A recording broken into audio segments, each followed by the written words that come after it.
नमस्कार, आपके साथ हूं मैं खुशबू मनोरमा मिश्रा और आप देख रहे हैं इंडिया न्यूज। असम के चुनावी दंगल में आज पीएम नरेंद्र मोदी ने सबसे बड़ी हुंकार भरी। ऊपरी असम के धेमाजी और विश्वनाथ में प्रधानमंत्री ने सिर्फ विकास का रिपोर्ट कार्ड पेश नहीं किया, बल्कि कांग्रेस और विपक्षी गठबंधन पर अब तक का सबसे तीखा हमला बोला है। पीएम ने साफ कहा कि कांग्रेस ने दशकों तक असम को घुसपैठ और उपेक्षा के अंधेरे में रखा, जिसे बीजेपी की डबल इंजन सरकार ने बाहर निकाला है। पीएम मोदी ने असम में बीजेपी और एनडीए की जीत की हैट्रिक का दावा भी किया। आपको बता दें कि असम में चुनाव होने हैं, एक चरण में चुनाव होंगे, नतीजे 4 मई को आने हैं, लेकिन उससे पहले अब लगातार बड़े जनप्रतिनिधियों का असम दौरा चल रहा है। इससे पहले गृह मंत्री अमित शाह भी पहुंचे थे और अब पीएम भी लगातार यहां पर पहुंच रहे हैं। धेमाजी जिले की विधानसभा सीटें अगर आप समझे तो असम में 9 अप्रैल को आपको बता दें कि एक ही चरण में मतदान होना है और पीएम मोदी ने जिस तरीके से यहां पर चुनाव प्रचार किया, जिस तरीके से तमाम बातें कही, वो बेहद खास है। धेमाजी विधानसभा एसटी रिजर्व सीट है, अगर आप इस सीट को समझे, जहां पर धेमाजी जिला की जो विधानसभा सीटें हैं, धेमाजी की अगर आप बात करें तो यहां पर एसटी रिजर्व सीट है। ये धेमाजी में पिछले कुछ चुनावों में बीजेपी का मजबूत गढ़ ये बन गई है। जी हां, पीएम नरेंद्र मोदी बुधवार को 2 जिलों में चुनावी जनसभा करते हुए नजर आए। पिछले चुनाव में यहाँ से राणौज जो वो जीते थे, राणौज पेगू अभी आसाम सरकार में मंत्री हैं और इसीलिए ये जगह काफी खास हो जाती है। इस बार बीजेपी ने नए चेहरे को यहां से हालांकि मौका दिया है और आपको बता दें कांग्रेस से इस सीट पर शैले सोनोवाल जो हैं वो मैदान में हैं। जोनाई विधानसभा एसटी रिजर्व सीट है, अगर आप जोनाई को समझे, बीजेपी ने यहां पर फिर से भुवन पेगू को टिकट दिया है और इसके अलावा कांग्रेस से राज प्रणति फुकन चुनावी मैदान में है यहां पर।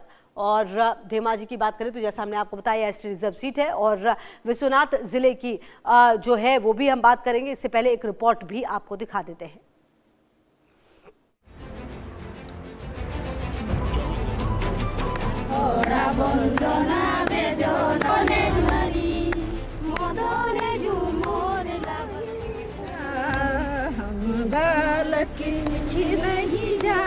प्रधानमंत्री नरेंद्र मोदी जब असम के डिब्रूगढ़ में चाय बागान पहुंचे तो महिला श्रमिकों ने कुछ इस तरह से प्रधानमंत्री का सत्कार किया।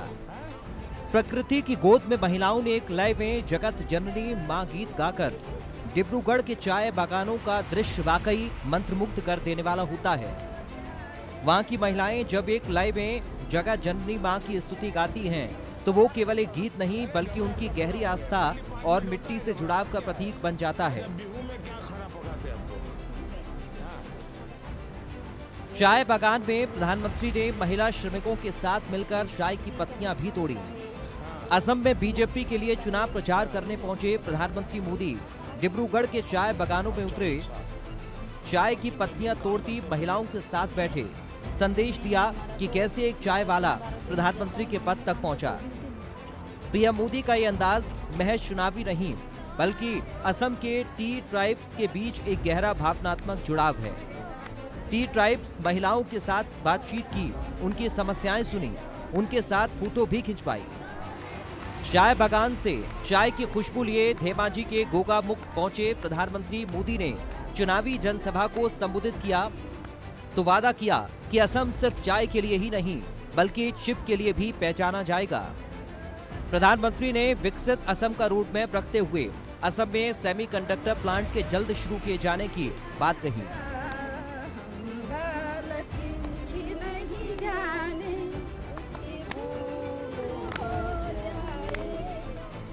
अब असम को दुनिया चाय के साथ साथ चिप से भी पहचानेगी। वो दिन दूर नहीं जब असम के सेमीकंडक्टर प्लांट से चिप का उत्पादन शुरू हो जाएगा। प्रधानमंत्री ने किसानों, आदिवासियों और जमीन से जुड़े असमिया शान और पहचान के बनाए रखने की गारंटी देते हुए कांग्रेस पर असम में विदेशियों को बसाने का आरोप लगाते हुए निशाना साधा। भूल हो जाए तो माफ करना। अच्छा,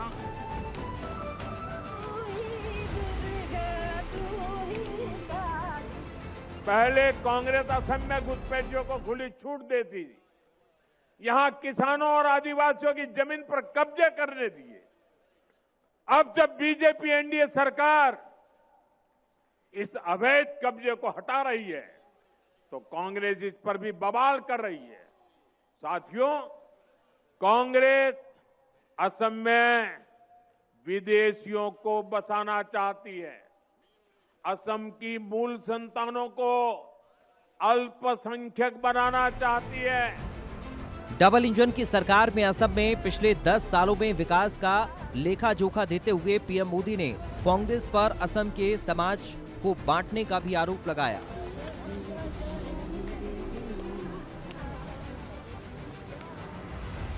कांग्रेस ने 60-65 साल में ब्रह्मपुत्र पर सिर्फ 3 ही पुल बनाए।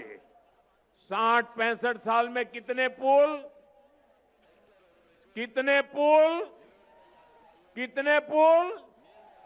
पुलों के अभाव में कितने ही लोगों को हमें खोना पड़ा, कितनी ही पीढ़ियों को मुश्किल से गुजरना पड़ा। डबल इंजन सरकार ने इस पीड़ा को, इस परेशानी को समझा और 10-11 वर्षों में ही ब्रह्मपुत्र पर 5 बड़े ब्रिज पूरे किए। पीएम मोदी ने 2014 से पहले के विवादित बिल को लेकर भी कांग्रेस पर हमला बोला। पीएम ने कहा कि कांग्रेस अपने वोट बैंक को खुश रखने के लिए केंद्र में सांप्रदायिक हिंसा बिल लाना चाहती थी। पीएम ने आरोप लगाया कि 12 साल बाद कांग्रेस फिर से असम में वैसा ही कानून लाने की कोशिश कर रही है। क्या बोलते हैं हम लोग उधर तिल का पीछा होता है। हाँ। तो असम कांग्रेस के नेता एक खतरनाक कानून बनाने की बात कर रहे हैं। आखिर ये खतरनाक कानून क्या है? आज असम की जनता के सामने कांग्रेस की इस चाल का पर्दाफाश करना चाहता हूं। साथियों, 2014 के चुनाव से पहले कांग्रेस की केंद्र सरकार ने एक कम्युनल वायलेंस कानून बनाने का प्रयास किया था। इसका मकसद था अपने पक्के वोट बैंक का तुष्टीकरण। असम में हर साल बाढ़ से भारी तबाही मचती है।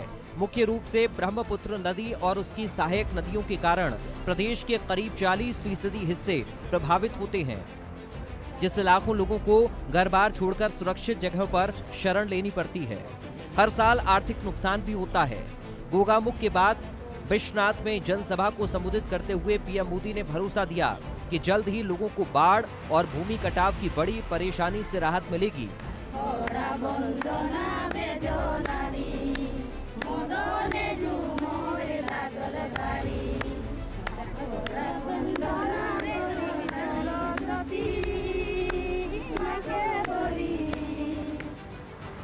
इसके लिए उन्होंने सैकड़ों करोड़ की परियोजनाओं पर काम जारी रहने की बात कही। असम के विकास के लिए बीजेपी सरकार प्रतिबद्ध। असम को बाढ़ से बचाने के लिए बाढ़ मुक्त असम मिशन। 18,000 करोड़ रुपए से अधिक की परियोजना जारी। आधुनिक तटबंध बनाने पर करोड़ों रुपए खर्च कर रही सरकार। बीजेपी असम की एक और बड़ी परेशानी को दूर करने के लिए ईमानदारी से प्रयास कर रही है। ये परेशानी बाढ़ की है, भूमि कटाव की है। अभी इसके लिए सैकड़ों करोड़ रुपए के प्रोजेक्ट पर काम चल रहा है। असम बीजेपी ने घोषणा की है कि बाढ़ और भूमि कटाव से बचाव के लिए 18,000 करोड़ रुपए और खर्च किए जाएंगे। पीएम ने असम के महापुरुषों और वहां की संस्कृति का जिक्र करते हुए कहा कि पिछली सरकारों ने असम को केवल एक वोट बैंक समझा, जबकि उनकी सरकार ने इसे एक्ट ईस्ट पॉलिसी का केंद्र बनाया।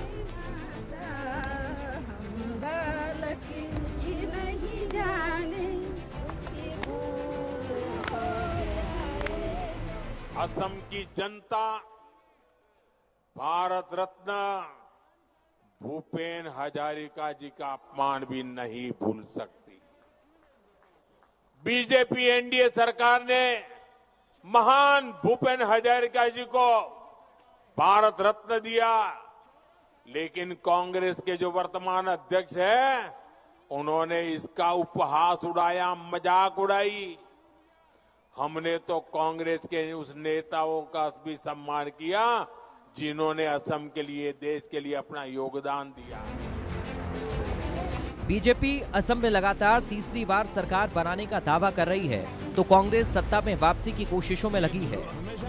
असम के शिवसागर में कांग्रेस सांसद प्रियंका गांधी ने हिमंता सरकार को भ्रष्ट सरकार बताते हुए माफियाओं, सिंडिकेट का राज बताया।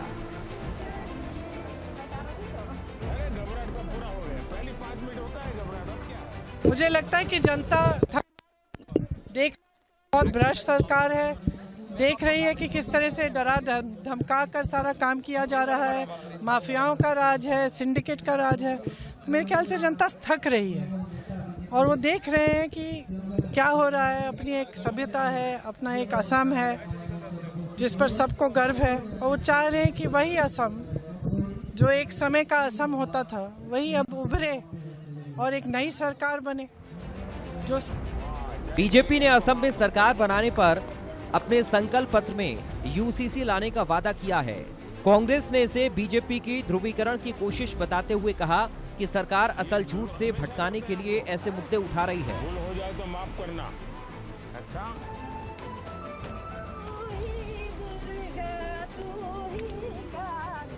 they will try and raise issues so that the attention of the voters gets shifted and distracted from the actual lies of the BJP government here. Let them try and polarize. Assam's people will not get polarized ever. He is the chief minister. The prime minister is also from his party. What is this allegation? If there is any wrongdoing, they should have taken action. They are just trying to raise wrong issues so that their own shortcomings, their own corruption, their own deeds do not get spoken about, they do not get discussed. बहरहाल असम में BJP और कांग्रेस के बीच आरोप प्रत्यारोप जारी है। BJP Congress पर तुष्टीकरण का आरोप लगा रही है, कांग्रेस बीजेपी सरकार को भ्रष्ट बता रही है। इस बीच प्रधानमंत्री मोदी ने धेमाजी और विश्वनाथ की रैलियों में साफ कर दिया कि चाय की खुशबू असम के विकास की नई